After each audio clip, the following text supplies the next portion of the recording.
먼저 대한상하수학회 박희등 부회장님께서 기후위기 시대의 물안보와 물 재이용에 대해서 발표해 주시겠습니다. 앞으로 모시겠습니다. 예, 안녕하세요. 박희등입니다. 앞서 물포럼 위원님들께서 배경 설명을 충분히 해주셨습니다. 그래서 제가 오늘 발표하는 게 훨씬 수월할 수 있을 것 같고요. 그리고 제가 이제 앞에 배경 설명이 좀 있는데 그것은 빠르게 지나가도록 하겠습니다. 여기서 이제 제 메인 주제는 물 안보 그리고 물 재이용인데요. 물 안보를 어떻게 정의하느냐에 따라서 제 발표 내용이 조금 다를 수도 있어서 제가 물 안보를 조금 제 나름대로 한번 정의를 해보겠습니다. 지금 아까 말씀하셨듯이 기후 위기 그리고 첨단 산업, 물을 많이 사용하는 첨단 산업이 이렇게 발전하면서 물에 대한 수요가 점점점 늘어나고 있습니다. 그런데 이제 물 안보라는 것은 필요한 때, 필요한 지역에서 원하는 품질의 물을 안정적으로 공급할 수 있느냐, 그 이슈입니다. 그래서 그것을 위해서 저는 물 재이용, 여기서 물 재이용은 구체적으로 하수 재이용을 의미합니다. 우리나라 평균 강수량을 보면 약 한 1,300ml 정도쯤 됩니다. 세계 평균이 한 900 정도 되니까 작은 편은 아닙니다. 하지만 우리나라가 인구 밀도가 굉장히 높습니다. 그래서 1인당 1년에 사용할 수 있는 물의 양이 약 한 1,450톤입니다. 이게 많은 것 같지만 세계 평균에 비교하면 거의 4분의 1, 그 정도 수준밖에 되질 않습니다. 그래서 저희가 이제 오랫동안 물 관리를 어떤 식으로 했냐면 이 소중한 물을 잘 가두었다가 필요한 곳에 보내는 정책이 주였습니다.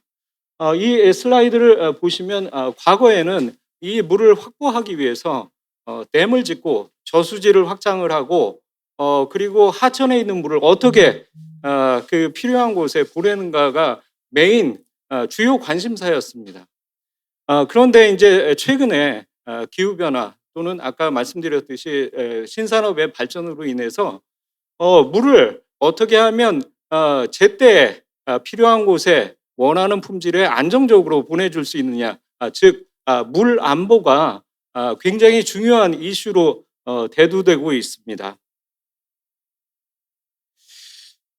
먼저 이제 기후 변화에 대해서 말씀을 드릴 텐데요. 저 왼쪽 아래에 있는 그래프가 지난 1980 보시면 거의 30년 거의 보시면 굉장히 집중호우가 일수가 시간에 따라서 굉장히 증가되고 있는 것을 볼 수가 있습니다. 그리고 오른쪽 그래프를 보시면 가뭄과 홍수의 빈도하고 그 세기인데요. 최근에 빈도와 세기가 점점점 증가하고 있습니다. 이러한 위협이 이제 필요한 시기에 물을 안정적으로 공급하는 데 큰 위협이 되고 있습니다. 또 다른 측면이 이제 첨단 산업, 오늘 메가 프로젝트가 이렇게 발표가 된 것으로 알고 있습니다. 특히 반도체 생산에 굉장히 많은 물이 사용이 되고 있는데요. 용인 반도체 클러스터 같은 경우에는 하루에 약 한 100만 톤 이상의 공업 용수가 필요합니다. 용인시 인구가 몇 명인지 아십니까? 거의 110만 명 정도입니다. 그 110만 명 도시에서 하루에 쓰는 수돗물의 양이 50만 톤, 60만 톤 정도입니다. 그렇게 보시면 용인 반도체 클러스터 단일 공장에서 쓰는 물의 양이 용인시 전체에서 필요한 양의 2배 정도가 되는 거죠. 여기에 더불어서 2차 전지도 물을 많이 사용하고 있고요. 데이터 센터도 냉각을 해야 하기 때문에 엄청나게 많은 물이 사용되고 있습니다. 그 다음에 이제 제가 이제 이슈를 제기하고 싶은 부분이 이제 총량이 아니라 물의 편차를 저는 얘기를 하고 싶습니다. 모두의 그 강릉에 그 가뭄에 대해서 말씀을 해주셨는데요. 강릉이 비가 적게 오는 곳이 아닙니다. 그런데 가장 큰 특징 중에 하나가 여기 오봉댐 저수지를 이렇게 나타내고 있는데, 강릉 시민의 대부분의 그 물은 오봉댐에서 취수를 합니다. 거의 90% 가까이 오봉댐에서 가져오게 되는데요. 여기서 오봉댐이 이 갈수기, 그러니까 작년처럼 그 가뭄이 심했을 때는 바로 이렇게 피해를 보게 됩니다. 즉 수원이 다양하지 못하고 너무 한정되어 있기 때문에 더 민감하게 이렇게 영향을 받게 됩니다. 여기 보시면 보령도 마찬가지고요. 완도도 그렇고 제주도도 그렇습니다. 제가 강조하고 싶은 것은 수자원에서 물을 공급하는데 특정 수원에 너무 의존될 경우에 큰 문제가 생길 수 있다라는 부분을 강조하고 싶습니다. 아까 말씀드렸듯이 과거에는 어떻게 하면 많은 물을 확보할 수 있느냐, 이것이 큰 이슈였습니다. 그렇기 때문에 댐도 건설하고 저수지도 만들고 하천도 개발을 하고 관로도 이렇게 증가시키는 것으로 모든 정책이 집중이 되었습니다. 그런데 기후변화 그리고 산업의 변화, 이로 인해서 더 이상 이 정책은 유효하지 못합니다. 아까 말씀드렸듯이 수자원의 수원이 다양하게 돼야 된다는 말을 저는 강조하고 싶습니다. 다음은 국가물관리위원회가 전망한 우리나라 향후의 물 수요입니다. 여기 보시면 2030년도와 2020년 비교를 한번 해보시죠. 물 총량은 그렇게 차이가 나지 않습니다. 특히 농업용수 사용량은 조금 줄고 산업용수 사용량은 늘기 때문에 전체적으로는 크게 변하지 않습니다. 그렇다고 해서 우리나라가 뭐 안전한 것이냐, 그렇지 않습니다. 오른쪽 그림에 보면 지역적 편차가 굉장히 심한 것을 알 수가 있습니다. 여기 노란색이나 주황색으로 표시된 부분이 특히 취약한 곳인데요. 도서지방이나 해안, 산간 이런 지역들은 굉장히 취약지구로 이렇게 남아 있습니다. 지금 이 표는 우리나라의 물 수급에 대해서 나타내고 있습니다. 여기 보시면 우리나라의 물 수급은 크게 두 가지입니다. 댐용수 그리고 하천수입니다. 댐용수가 53%, 그리고 하천수가 35%입니다. 거의 90%를 두 가지 수원에 이렇게 의존하고 있습니다. 그런데 이렇게 댐을 지금 현재 계속적으로 증가시킬 수 있을까요? 저는 그렇게 쉽지 않다고 봅니다. 먼저 신규 댐 후보지가 그렇게 많지 않습니다. 그리고 두 번째, 환경 갈등이 증가하고 있습니다. 아까 지역적 말씀을 그 허영 위원님께서 말씀을 해주셨습니다. 강원도에 댐을 짓고 거기에서 수혜를 보는 시민이 서울시나 인천시가 될 경우 이런 것들이 잠재적인 갈등 요소가 될 수가 있습니다. 또한 건설비도 계속적으로 증가를 해서 더 이상 댐을 건설을 하는 것은 쉽지 않습니다.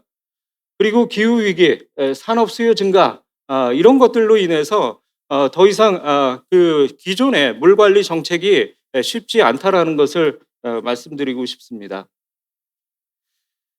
지금 기후환경 에너지환경부는 그래서 가장 큰 그 정책이 유역 기반의 물순환 회복 중심의 통합 물관리입니다.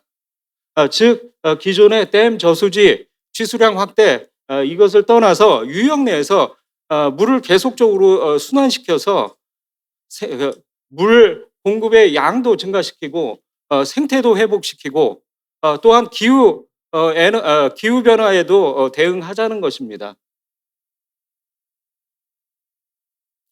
그렇다면 물 제용이 물 순환과 기후 변화 대응 그리고 물 안보에 어떻게 영향을 주는지 살펴보도록 하겠습니다. 물 제용이라는 것은 단순히 제용수를 만드는 것이 아닙니다. 물을 순환시키자는 겁니다. 기존에 사용했던 물을 유역 바깥으로, 그러니까 바다로 이렇게 배출하는 것이 아니라 유역에 있는 도시에서 계속적으로 순환을 시켜서 그 가치를, 물의 가치를 향상을 시키는 것입니다. 그래서 제가 이제 강조하고 싶은 것은 단순히 물 재용이 물 관리 정책이 아니라 생태계 증진 정책이고, 또한 이 물 순환을 통해서 이 물을 수혜받는 기업에 물을 제공할 수 있어서 이것은 산업 경쟁력 증진의 정책이다라고도 할 수가 있겠습니다. 여기 보시면 기존의 그 하수를 그냥 처리하고 유역 바깥으로 이렇게 내보내는 게 왼쪽의 그림이고요. 오른쪽은 계속적으로 그 유역 안에서 순환시키는 것입니다. 이를 통해서 여러 가지 장점을 제가 말씀을 드렸습니다. 그렇다면 물 재이용 중에서 가장 중요한 게 무엇일까요? 저는 하수라고 보고 있습니다. 저 왼쪽에 있는 그래프가 지난 30년간 우리나라의 하수도 보급률을 나타내고 있습니다. 대략 한 30% 정도에서 지금은 95% 정도입니다. 그리고 여기에 발맞추어서 하수 처리장도 같이 증가를 하고 있습니다. 이 말을 쉽게 말씀을 드리면 우리가 사용한 물은 대부분 하수 처리장에서 처리돼서 그대로 유역 바깥으로 배출되는 이런 구조입니다. 그래서 이게 어느 정도냐? 총 하수 처리장은 모든 국민이 사용하는 물의 약 1.1배 정도가 됩니다. 거의 동일한 양이 하수 처리가 수가 발생이 되고요. 그리고 현재 사용하고 있는 공업용수의 4.5배 정도입니다. 이런 중요한 자원을 우리가 유역 바깥으로 내보내는 것이 아니라 이것을 잘 이용할 경우에는 지금 현재 물 안보 위기를 어느 정도는 완화시킬 수 있다라고 보고 있습니다. 오른쪽 그래프는 또 한 가지 중요한 사실을 나타내고 있는데요. 이게 탄천 하수 처리장에 있는 월별 하수 발생량입니다. 여기 보시면 거의 일정합니다. 무슨 얘기냐면 가뭄이 나거나 홍수가 나거나 뭐 그렇더라도 항상 일정한 하수가 발생이 됩니다. 이 하수는 저는 이렇게 얘기하고 싶습니다.